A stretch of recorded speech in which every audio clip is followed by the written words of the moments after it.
ओम हर हर महादेव। जय श्री कृष्णा। राधे राधे। आज मैं गीता का 11वां अध्याय का महत्व समझाने जा रही हूँ।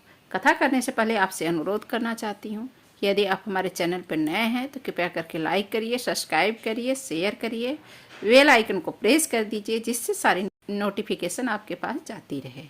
तो आइए कथा की ओर चलते हैं। श्री महादेव जी कहते हैं, हे प्रिय, गीता के वर्णन से संबंध रखने वाली कथा और 20 अध्याय के पावन महात्म को श्रवण करो। विशाल नेत्रों वाली पार्वती, इस अध्याय के महात्म का पूरा वर्णन नहीं किया जा सकता। इसके संबंध में सहस्त्रों कथाएं हैं। इसमें से एक यहाँ कही जाती है। प्रणिता नदी के तट पर मेघकर नाम से विख्यात एक बहुत बड़ा नगर है। उसके प्रकार 4 दीवारी और गोपुर द्वार बहुत ऊंचे हैं। वहाँ बड़ी बड़ी विश्रामशालाएं हैं, जिसमें सोने के खंभे शोभा दे रहे हैं। उस नगर में श्रीमान सुखी शांत सदाचारी तथा जितेंद्रिय मनुष्यों का निवास है। वहाँ हाथ में सारंग नामक धनुष धारण करने वाले जगदीश्वर भगवान विष्णु विराजमान हैं। वे परम ब्रह्म के साकार स्वरूप हैं। संसार के नेत्रों को जीवन प्रदान करने वाले हैं। उनका गौरव श्री विग्रह भगवती लक्ष्मी के नेत्र कमलों द्वारा पूजित होता है। भगवान की वह झांकी 52 अवतार की है। मेघ के समान उनका श्याम वर्ण तथा कोमल आकृति है। वक्ष स्थल पर श्री वर्ष का चिन्ह शोभा पाता है। वे कमल वन से सुशोभित हैं। अनेक प्रकार के आभूषणों से सुशोभित होकर भगवान वामन रत्न युक्त समुद्र के सदृश जान पड़ते हैं। पीतांबर से उनके श्याम विग्रह की कांति ऐसी प्रतीत होती है मानो चमकती हुई बिजली से घिरा हुआ स्निग्ध मेघ शोभा पा रहा हो। उन भगवान वामन का दर्शन करके जीवन जन्म और संसार के बंधन से मुक्त हो जाता। उस नगर में मेखला नामक महान तीर्थ है, जिसमें स्नान करके मनुष्य शाश्वत वैकुंठ धाम को प्राप्त होता है। महाजगत के स्वामी करुणा सागर भगवान नृसिंह का दर्शन करने से मनुष्य के 7 जन्मों के किए हुए घोर पापों से छुटकारा पा जाता है। जो मनुष्य मेखला में गणेश का दर्शन करता है, वह सदा दुस्तर विघ्नों को पार कर जाता। उसे मेघकर नगर में कोई श्रेष्ठ ब्राह्मण थे, जो ब्रह्मचर्य परायण, ममता अहंकार से रहित, वेद शास्त्रों में प्रवीण, जितेंद्रिय तथा भगवान वासुदेव के शरणागत थे। उनका नाम सुनंद था। प्रिय, वे सारंग धनुष धारण करने वाले भगवान के पास गीता के 11वें अध्याय विश्व स्वरूप दर्शन योग का पाठ किया करते थे। उस अध्याय के प्रभाव से उन्हें ब्रह्म ज्ञान की प्राप्ति हुई। परमानंद संदोह से पूर्ण उत्तम ज्ञानमयी समाधि के द्वारा इंद्रियों के अंतर्मुख हो जाने के कारण वे निश्चल स्थिति को प्राप्त हो गए थे और सदा जीवन मुक्त योगी की स्थिति में रहते थे। एक समय बृहस्पति सिंह राशि पर स्थित थे। महायोगी सुनंद ने गोदावरी तीर्थ की यात्रा आरंभ की। वे क्रमशः तारा तीर्थ, कपिला संगम, अष्ट तीर्थ, कपिल द्वार, नृसिंह वन, अंबिकापुरी तथा करस्थानपुर आदि क्षेत्रों में स्नान और दर्शन करते हुए विवाद मंडप नामक नगर में आए। वहां उन्होंने प्रत्येक घर में जाकर के अपने ठहरने के लिए स्थान मांगा, परंतु कहीं भी उसे स्थान नहीं मिला। अतः मैं गांव के मुखिया में उन्हें बहुत बड़ी धर्मशाला दिखाई दी। अंत में गांव के मुखिया के यहाँ उन्हें बड़ी धर्मशाला दिखाई दी। ब्राह्मण ने साथियों सहित उसके भीतर जाकर के रात भर निवास किया। सवेरा होने पर उन्होंने अपने को धर्मशाला के बाहर पाया, किंतु उनके साथी नहीं दिखाई दी। वे उन्हें खोजने के लिए चले। इतने में ही ग्रामपाल मुखिए से उनकी भेंट हो गई। ग्रामपाल ने कहा, मुनिश्रेष्ठ, तुम सब प्रकार से दीर्घायु जान पड़ते हो, सौभाग्यशाली तथा पुण्यवान पुरुषों में तुम सबसे पवित्र हो। तुम्हारे भीतर कोई लोकोत्तर प्रभाव विद्यमान है। तुम्हारे साथी कहाँ गए? कैसे इस भवन से बाहर हुए? इसका पता लगाओ। मैं तुम्हारे सामने इतना ही कहता हूँ कि तुम्हारे जैसी प्रतापी मुझे दूसरा कोई दिखाई नहीं देता। प्रवर, तुम्हें किस महामंत्र का ज्ञान है? किस विद्या का आश्रय लेते हो तथा किस देवता की दया से तुम्हें अलौकिक शक्ति प्राप्त हो गई है? भगवान कृपा करके इस गांव में रहो। मैं तुम्हारी सब प्रकार से सेवा शुश्रूषा करूंगा। यह सब ग्रामपाल ने मुनीश्वर सुनंद को अपने गांव में ठहरा लिया। वह दिन रात बड़ी भक्ति से उस सेवा टहल करने लगा। जब 7-8 दिन बीत गए तब एक दिन प्रातःकाल आकर के वह बहुत दुखी होकर के महात्मा के सामने रोने लगा और बोला, हाय, आज रात में राक्षस ने मुझ भाग्यहीन बेटे को चबा लिया है। मेरा पुत्र बड़ा ही गुणवान और भक्तिमान था। ग्रामपाल के इस प्रकार कहने पर योगी सुनंद ने पूछा, कहाँ है वह राक्षस? किस प्रकार उसने तुम्हारे पुत्र का भक्षण किया? ग्रामपाल बोला, ब्राह्मण, इस नगर में एक बड़ा भयंकर नरभक्षी राक्षस रहता है। वह प्रतिदिन आकर इस नगर में मनुष्यों को खा लिया करता था। तब एक दिन समस्त नगरवासियों ने मिलकर के उससे प्रार्थना की, राक्षस, तुम हम सबकी रक्षा करो। हम तुम्हारे लिए भोजन की व्यवस्था कर देंगे।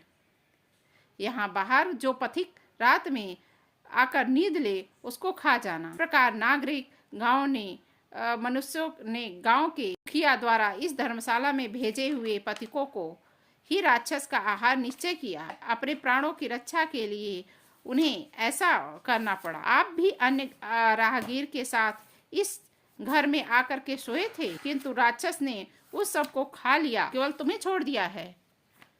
द्विजोतम में ऐसा क्या प्रभाव है, इस बात को तुम ही जानते हो। इस समय मेरे पुत्र का एक मित्र आया था, किंतु मैं उसे पहचान न सका। वह मेरे पुत्र को बहुत ही प्रिय था, किंतु अन्य राहगीरों के साथ उसे भी मैंने उसी धर्मशाला में भेज दिया। मेरे पुत्र ने जब सुना कि मेरा मित्र भी उसमें प्रवेश कर गया है, तब वह उसे वहां से ले आने के लिए गया, परंतु राक्षस ने उसे भी खा लिया। आज सवेरे मैंने बहुत दुखी होकर के उस पिशाच से पूछा, ओ दुष्ट आत्मा, तूने रात में मेरे पुत्र को क्यों खा लिया? तेरे पेट में बड़ा हुआ मेरा पुत्र जिसमें जीवित हो सके, ऐसा कोई उपाय यदि हो तो बता। राक्षस ने कहा, ग्रामपाल, धर्मशाला के भीतर घुसे हुए तुम्हारे पुत्र न जानने के कारण मैंने भच्चर कर ली। अन्य पथिकों के साथ तुम्हारा पुत्र भी अनजाने में ही मेरा ग्रास बन गया। वह मेरे उदर में जिस प्रकार जीवित है रक्षित रह सकता है, वह जीवित और रक्षित रह सकता है, वह उपाय स्वयं विधाता ने ही कर दिया। जो ब्राह्मण सदा गीता की 11वें अध्याय का पाठ करता हो, उसके प्रभाव से मेरी मुक्ति होगी और मरे हुए को पुनर्जीवन प्राप्त होगा। यहाँ कोई ब्राह्मण रहते हैं जिनको मैं एक दिन धर्मशाला से बाहर कर दिया था। वे निरंतर गीता के 11वें अध्याय का जप किया करते। इस तरह अध्याय के मंत्र से 7 बार अभिमंत्रित करके यदि वे मेरे ऊपर जल छिटका दे तो निसंदेह मेरा साप से उद्धार हो जाए। इस प्रकार उस राक्षस का संदेह पाकर तुम्हारे निकट आया हूँ। ग्रामपाल बोला, ब्राह्मण, पहले तुम इस गांव में कोई किसान रहता था। एक दिन वह अग्नि के खेत की क्यारियों की रक्षा करने के लिए गया। वहां से थोड़ी ही दूर पर बहुत बड़ा गिद्ध किसी राही को खा रहा था। उसी समय एक तपस्वी कहीं से आ निकले तो उस राही दूर से ही दया दिखाते आ रहे थे। उस राही को खाकर आकाश में उड़ गया। तब उस तपस्वी ने उस किसान से कहा, ओ दुष्ट हलवाए, तुम्हें धिक्कार है, तू बड़ा ही कठोर और निर्दयी है। दूसरे की रक्षा से मुख मोड़कर केवल पेट पालने के धंधे में लगा है। तेरा जीवन नष्ट प्राय है। अरे, शक्ति होते हुए भी जो चोर दाढ़ वाले जीव, सर्प, शत्रु अग्नि, विष, जल, गिद्ध, राक्षस, भूत तथा बेताल आदि के द्वारा घायल हुए मनुष्यों की उपेक्षा करता है, वह उनके वध का फल पाता। जो शक्तिशाली होकर भी चोर आदि के चंगुल में फंसे हुए ब्राह्मणों को छुड़ाने की चेष्टा नहीं करता, वह घोर नरक में पड़ता है और पुनः भेड़िए की योनि में जन्म लेता। वो वन में मारे जाते हुए गिद्ध और व्याघ्र की दृष्टि में पड़े हुए जीव की रक्षा के लिए छोड़ो छोड़ो की पुकार करता है, वह परम गति को प्राप्त होता है। जो मनुष्य गौओं की रक्षा के लिए व्याघ्र, भील तथा दुष्ट राजाओं के हाथ से मारे जाते हैं, वे भगवान विष्णु के परम पद को प्राप्त होते। जो योगियों के लिए भी दुर्लभ सहस्त्र अश्वमेघ और 100 वाजपेयी यज्ञ मिलकर शरणागत रक्षा की 16वीं कला के बराबर भी नहीं हो सकती। दिन तथा भयभीत जीव की उपेक्षा करने वाले निर्दयी जान पड़वान, अतः तू राक्षस हो जा। उस समय वहां बोला, कुंभी पावन मैं यहाँ उपस्थित जाता है, तू अवश्य था दुष्ट गिद्ध, किंतु के द्वारा खाए जाते हुए राही से खेद कर और लगा हुआ था। समर्थ होते हुए पास होने पर भी गिद्ध के द्वारा मारे जाते हुए उस मनुष्य को मैं नहीं जान सका। अतः मुझ दीन पर आपको अनुग्रह करना चाहिए। तपस्वी ब्राह्मण ने कहा, जो प्रतिदिन गीता के 11वें अध्याय का जप करता है, उस मनुष्य के द्वारा अभिमंत्रित जल जब तुम्हारे मस्तक पर पड़ेगा, उस समय तुम्हारे सांपों से छुटकारा मिल जाएगा। यह कह करके तपस्वी ब्राह्मण बोले और वह हलवाया राक्षस हो गया। अतः द्विश्रेष्ठ, तुम चलो 11वें अध्याय से तीर्थ के जल को अभिमंत्रित करो, फिर अपने ही हाथों से उस राक्षस के मस्तक पर उसे छिड़क दो। ग्रामपाल की यह सारी प्रार्थना सुनकर ब्राह्मण के हृदय में करुणा भर गई। वे बहुत अच्छा कह करके उसके पास राक्षस के निकट गए।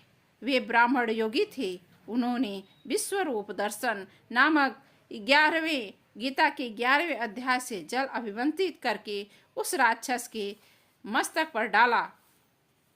गीता के 11वें अध्याय के प्रभाव से वह शाम मुक्त हो गया।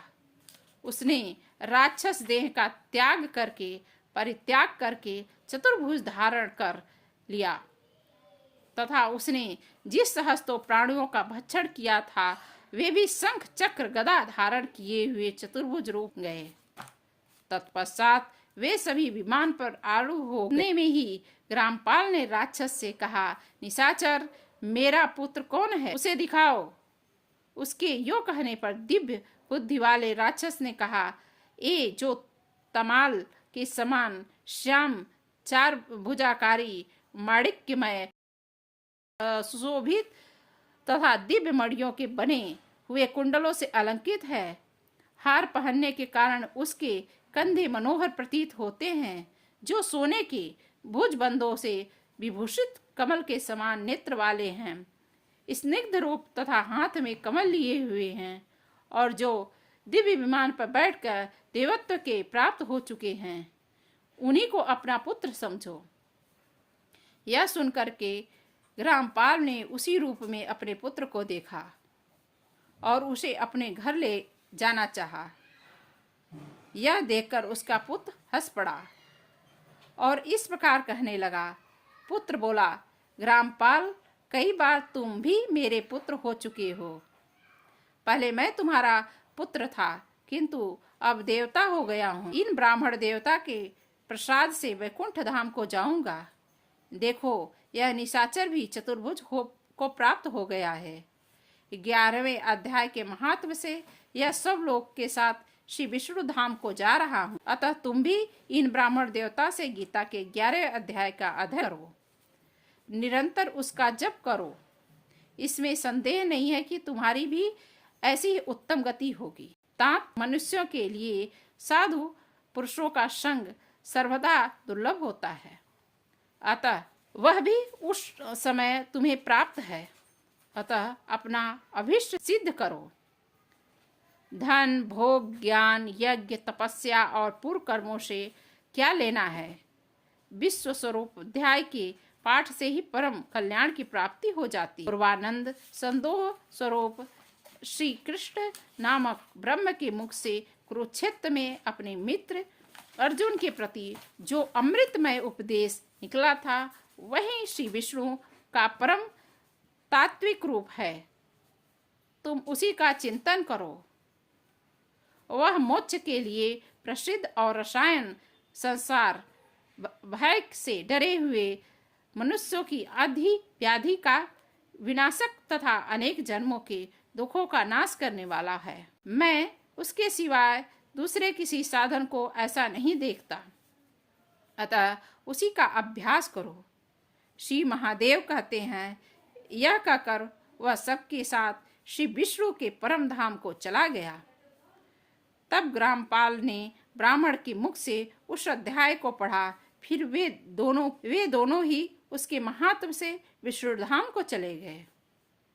पार्वती, इस प्रकार तुम्हें 11वें अध्याय का महात्म्य की कथा सुनाई है। इसके श्रवण मात्र से महान पातकों का नाश हो जाता है। यदि आप भी 11 अध्याय सुना है मन से, तो आपको भी ये गति प्राप्त हो सकती है। यदि आपको हमारी यह 11 अध्याय का महत्व अच्छा लगा हो तो कृपया करके लाइक करिए, सब्सक्राइब करिए, शेयर करिए, बेल आइकन को प्रेस कर दीजिए, जिससे सारी नोटिफिकेशन आपके पास जाती रहे। यदि आप हमारी कथा प्रतिदिन सुन रहे हैं तो उसके लिए बहुत बहुत धन्यवाद। जय श्री कृष्णा, राधे राधे, ओम हर हर महादेव।